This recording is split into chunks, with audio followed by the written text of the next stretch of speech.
Rugby Roots is brought to you by Compede Melbourne Nomad Sevens. Visit the top link in the description for more information. Well, welcome to Rugby Roots, a show where we find out where our favourite players found their love for the game. And this episode, I am joined by the Bristol Bears number 10, Callum Sheedy. Hello, Callum. How are you? You well? Yeah, very well, thank you. Very well. Sounds good. Well, I want to start I want to start at the beginning. Where did rugby start for you? Where did you get your first taste in rugby? It was back in Cardiff. Football was always my main sport, to be honest, growing up, till I was about 16, really. But I was about 11 and went for a kickabout football, and there was a rugby game going on. And I'd always liked watching rugby on the TV, but I'd never got into playing it. And so I had a training session with the local team, and then realised I really enjoyed it. And then come 15, 16, realised I was probably better at rugby than football. So yeah, put all my eggs in the rugby basket, and just went from there. How much would you encourage young players to try different sports and to kind of see where they're going, not just like set on one sport or so early in their life? Yeah, definitely. I think the more sports you play, the better. You get coordination. You get communication skills with your teammates, different skill sets. So yeah, 100%. I'd say play as many sports as you can. I know, I don't know if any of you follow Jordan Crane's son, Hunter, Jordan Crane on social media, but he puts a lot of stuff on his son, and Hunter's playing all sorts of sports, and I have no doubt that kid's going to be special. So as a father or as a kid, get playing as many sports as you can, and you'll definitely reap the rewards when you're older. You kind of touched upon it there, but as a 10, knowledge of the game is a pretty pivotal part of the position you're playing in. How much rugby did you actually watch as a youngster, and how much would you advise young players to go out there and watch top level rugby as well as playing their own rugby? Yeah, definitely. I watched a lot when I was younger. Again, I watched a lot of football. I watched a lot of rugby. But I also enjoyed watching, not just professional top level rugby. I enjoyed going down the local rugby club and watching that rugby. But yeah, obviously as I got older and understood the game more, I started sort of watching more in depth and watching more positionally. And then come 17, 18, I was obsessed with all the little details in rugby. And then obviously when you go into a professional game, you see all the analysis stuff and all the analysing you have to do with opposition players. And so I think watching the game as a young child then grew as a 15, 16-year-old, and then went to another level then when I was like 18, 19, moving to professional. So talk me through your teenage years in rugby. Where did it start to become a bit more serious? So I played for Cardiff schools and Cardiff Blues age grade up until 16. So I was always in the mix there, and then I went to school in Millfield for my sixth form. So went to boarding school, which was quite tough at the start. And then I wasn't with any academy then from 16, 17 until then I signed for Bristol straight from school at the age of 18. So yeah, I was with Cardiff schools and the Blues all through my teenage years till 16, and then moved away from home and really loved the school rugby. And it's a pretty good setup there at Millfield, as close to a professional setup as you're going to get, I think, at schoolboys. So that was huge for me, playing Wednesday, Saturday, playing as much as I could. I love that. As you said, you joined Bristol and their academy setup whilst they were in the Championship, but obviously dipping in and out of the Prem. Talk me through your first years in Bristol and how you found that. Yeah, it was tough.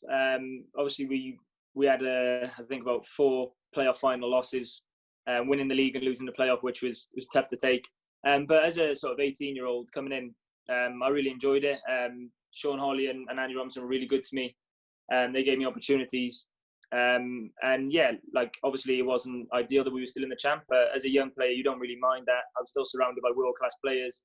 I was still under good coaching, so I was happy, and I got a bit of game time. I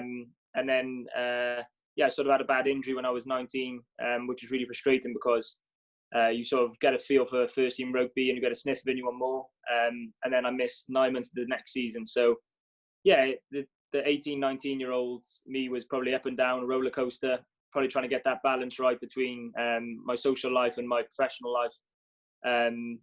Was tough at the start because you know what it's like. Well, you don't know what it's like because you're not that old yet. But when you're 17, 18, 19, there's obviously different things in life. And for me, that was probably tough trying to balance the social with the professional.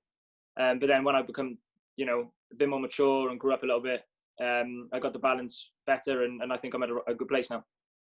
You then went on various loan spells around the West Country, Cinderford, Clifton, the Ding Crusaders, and also a trip across the Channel to Jersey. How valuable was it to play for so many teams in so many different environments and levels of competition? What do you think that's done to your game today? Yeah, I think it's huge.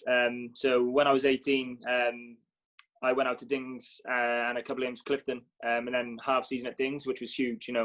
Just playing men's rugby at that age, the more minutes you can get, like you said, it's invaluable. Just becoming more of a voice on the pitch, more of a leader on the pitch, that was huge. And then towards the end of my first season at Bristol, I went to Cinderford. I ended up spending 10 months there. And again, I love that. That was National 1. So it was a step at a league above Dings and Clifton. But not just the standard, I think, like you said, going into a different environment and trying to become comfortable with new players and new calls. And no, I thoroughly enjoyed playing at all those teams you mentioned. And then obviously going to Jersey was really important for me. Spent 3.5 months out there. It was just after my hamstring injury, so there was 3 months of the season left. Went out there, played 12 games on the bounce. Had absolute unbelievable time. Met some brilliant players. Actually lived with Jake Walmer and Jake Armstrong, who play for Bristol now, which is a small world. So yeah, they helped me through. And yeah, in terms of my development, just being able to play week in, week out was huge. And obviously playing at championship level was brilliant, and I owe Jersey a lot. You've had an extremely impressive few seasons for Bristol recently. How would you describe your recent years in a Bears shirt? Yeah, I've obviously really enjoyed it. I think obviously a big turning point for me was when Pat came in 3 years ago. I was probably average in terms of, I thought I was probably better than what I was. So Pat, sat down with all the players and told them, listen, this is your strengths, what he believes are strengths, this is what you need to work on, and go away and do it, and then we'll work through that. And yeah, I ended up obviously building a great relationship with Pat and Connor, the backs coach, and all the other coaches. But Pat was huge for developing my game and my self-awareness. And I think I grew as a player, grew as a person. He gave me some leadership roles, which was really important for my development. So yeah, the last few years have been really enjoyable. But like I said before, you've got to sniff in, you've got to taste. We've had a bit of success, and now we want more. So you never be satisfied. You always want more, and that's definitely the case for me, and definitely the case with the Bears. You and Harry Randall have become part of a series of young halfback partnerships to come from the Prem recently. You've seen Ben White and Tom Hardwick at Leicester, Maunder Simmons at Exeter, Mitchell Grayson at Saints. The list goes on and on. But what is it really like to have a 9 and 10 partnership in the top game? Obviously, you and Harry both have Welsh roots, so there's a connection there. But how vital is it to have a strong connection with your 9 as a fly half, as the game becomes more and more vocal and requires more and more communication? Yeah, it's huge. Like, I think you mentioned there the connection. So obviously 9 and 10 have a real big connection. They need you almost need to read each other's brains at times. But having that connection as well with your 10 and your 12. So for example, if me and Harry are playing, or me and Andy or whatever, we have a 12 who'll be our voice, sort of thing. So he'll be our eyes and he'll be our voice. So he can call in calls that we can't see. So he'll then have the outside backs which are feeding into him. So it's like a chain. So in that chain you can't have any weaklings, sort of thing. But going back to your question with the 9 and 10, yeah, it's huge because you're playing in front of a big crowd. You can't always hear each other. You almost need to be on telepathic waves. And yeah, I'm very fortunate that Andy Uren and Harry Randall, both young 9s, and I get on really well with them both. They're both probably my best mates off the pitch. So yeah, very fortunate about that. But I haven't actually been in a situation where I don't get along with my 9. I don't know, because I like the little chopsy ones. But yeah, they talk along, I talk along. We seem to get along. So having a big connection with your 9 is definitely vital. Yeah. This season alone, you've scored 130 points. I mean, that's a great record, and the main source of your points is of course your goal kicking. Would you be able to just talk me through what goes through your head when you're going for goal? Yeah. So yeah, I haven't scored a try this season, so we won't mention that one. Still to come, though. Those tries, I'm saving them. But yeah, in terms of my goal kicking, I actually I spent a lot of time in those years, those 19, 20-year-old years. I didn't kick in school. I wasn't a goal kicker. I played 10, but Tom Whiteley at Sarries would do the kicking. So I wasn't confident in my kicking. I didn't think I was a good kicker. But then obviously when you go into a professional environment, you're not going to survive unless you're a 75, 80, 85% goal kicker. So I did a lot of work with Mark Tainton when I was younger, just on sort of process. So process is a word that gets chucked around a lot, I think, in lots of different sports, in life in general. But it taught me, because the thing what I would do, as soon as I kick the ball, I want to look where it goes. And then as soon as you look where it goes, you're opening your whole body, and it's sort of, there's a big window of you missing that kick. Whereas if your process, you're locked on and you trust what you do in training, your outcome's going to be a lot more successful more times than not. So we worked on tempo into the kick, staying locked on the kick, and finishing the kick. And those are my 3 key points. And I try not to overthink my kick, because you can get to a stage where you start overanalyzing every part of your kick, and then you're focusing on one thing and something else is going wrong, and everything just builds up and builds up. You've got to trust your instinct and trust the work you've done. So for me, keep it as simple as possible, but make sure those simple things are done exceptionally well. So yeah, I try and keep my process as simple as possible, tempo into the ball, stay on the kick and finish the kick. And then I say that the process will determine the outcome, and that's something I believe in. You touched upon it there, but as you said, you weren't a goal kicker when you were coming through school. And I know a lot of the players now might be in that 17, 18, 19 kind of age gap.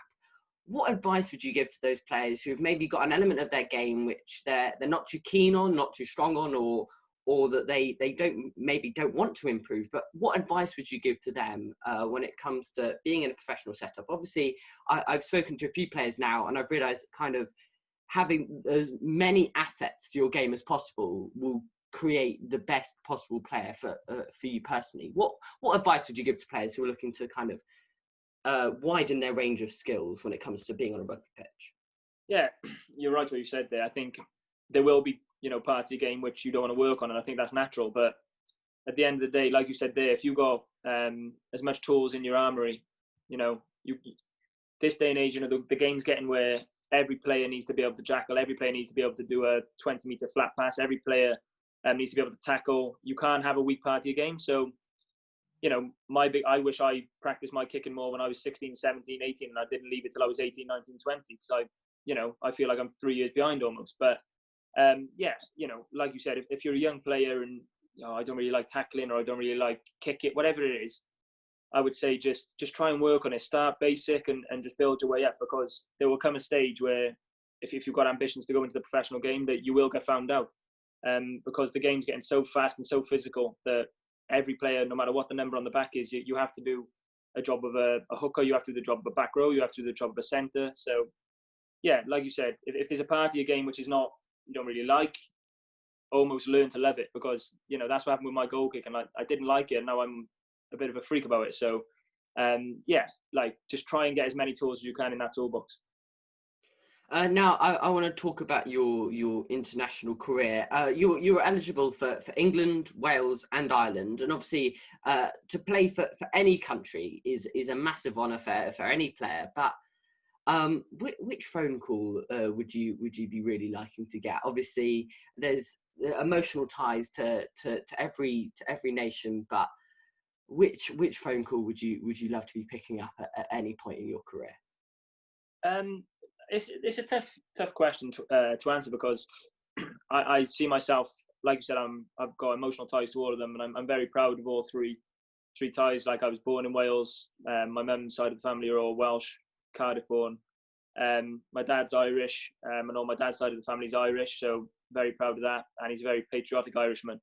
And then I've lived in England for 8 years now, so I feel like I'm a Bristolian. So I'm very proud of my links to all three, and I know that's sitting on the fence a bit, but I couldn't now say to you, I want to play for this, whatever. But then, sitting on the fence even more, I think it's okay to talk that I'm this nationality and this nationality and that nationality, but unless I'm, going to the next level and consistently being world class at Bristol, then we can talk all we want about nationalities. I won't be anywhere near it. So, no, my biggest focus, again, avoiding the question slightly, but the biggest focus for me is playing well at Bristol, taking my game to the next level and taking that consistency to the next level. And then hopefully in the future, near future, we can have international conversations. But yeah, for now, I think definitely just getting that consistency for me is the most important thing. Talking about Bristol, they have been putting pen to paper left, right and centre, and it looks like we're going to have a really exciting backline whenever that comes, maybe in a few months or next season. But how excited are you to be able to marshal the likes of Semi Radradra, Charles Piatow? I mean, the list goes on for who Bristol have got in that backline. How excited are you to be playing with those boys next season, or in the next few months? Who knows? Yeah. No, it's obviously, it's I have to pinch myself sometimes, because I remember watching Semi Radradra and watching his highlights reel and thinking, geez, that bloke. Now the fact that I'm even going to be training with him, I will be starstruck. I still get starstruck with Charles Piatow and Stevie Luatua and Chris Vui and Luke Morahan, and I could name them all. Nathan Hughes, Freak, they're all just so. No, yeah. In terms of the back line, I think when Pat came in, he said that he wanted 3-4 players in each position which could step in and do a job seamlessly. And I think you go through our squad 1 to 15, and you could go 3 deep, 4 deep in most positions. And people have slot into the starting lineup, and you wouldn't even notice a difference. So I definitely think there's something special that's happening at the Bears. And like you said, with the likes of Radradra, Piatow, Morahan, Leua, Ciali, Sam Bedlow, Piers O'Connor, I've missed a load out as well. Yeah, it's obviously it's very special, and the academy boys as well. Again, Pat put a big emphasis on having the academy boys coming through. And I know you spoke to Jordan Crane, but he had a big influence on the under-18s last year. And I think having that link between the senior team and the academy is huge. And you see the boys, Charlie Powell, Jack Bates, Johan Lloyd, all coming through. Will Capon, George Kloska, James Dunn. The talent coming through is ridiculous. So yeah, and obviously we mentioned earlier Harry Randall and Andy, both English qualified, both young nines, who I think will both have a great chance of playing for England in the near future. So yeah, Radradra and Piatow, amazing. But then you look at the whole squad, and yeah, it's special. And finally, any advice you've got for any young rugby players watching who are looking to improve their game? I think the biggest thing is enjoyment. You've got to have fun while you're doing, no matter what standard you're playing at, whether you're playing with your mates, whether you're playing professionally. As soon as you lose that enjoyment, then I wouldn't bother playing. So I think the biggest thing, play with a smile on your face, enjoy what you do, and like we said earlier, if there's something you don't like, learn to like it, because rugby's fun. Rugby's meant to be fun. Rugby's not meant to be stressful, or I can't do this, I can't do that. Just have fun, play with a smile on your face, and enjoy every minute. And I think that's the biggest bit of advice I could give. Wow, Callum, it's been great to talk to you and hear about your rugby roots. Thank you so much for coming on. Thank you. Cheers. Thanks again to Compede Melbourne Nomad Sevens for sponsoring this video. Make sure you check out those socials which are on screen right now. And thank you to you for watching. Make sure you check out @YoungRugby on Instagram for everything Young Rugby, and we'll hope to catch you soon. Bye bye.